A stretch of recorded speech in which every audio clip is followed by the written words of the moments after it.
Trump has massively changed the F1 visas, but most people are missing the real meaning of it. The duration of status rule is not just about 4 years of expiration now, it makes some other things difficult for Indian students. That is what I'm going to explain to you all in under 3 minutes in this video. So let's go. Starting September 15, 2026, every F1 student will get a fixed expiration date of their stay.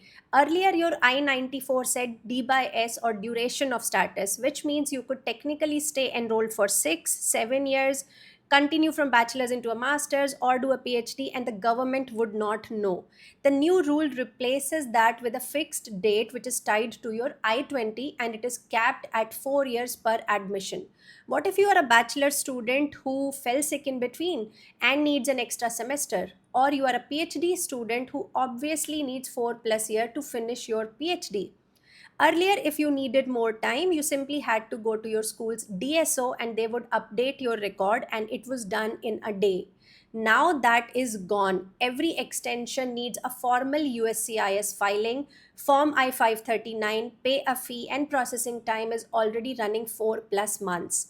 Your school cannot fix this for you anymore, only the government can.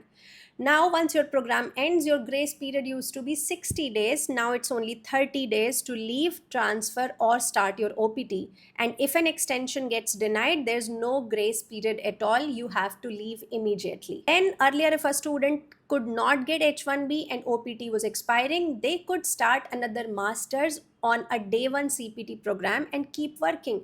But now you cannot switch into a program at the same or lower level once you have completed your current education. A second master's as a status extension move is not going to work anymore. That door is closed. Here's the part worth understanding. Duration of status existed because the system trusted the students would leave when they have finished their education. But a lot of people quietly kept extending their education year after year just to stay in status. So instead of building a system to catch that, they have flipped the responsibility. Earlier, the burden was on the government to prove you were out of status. Now, the onus is on you to prove that you are not.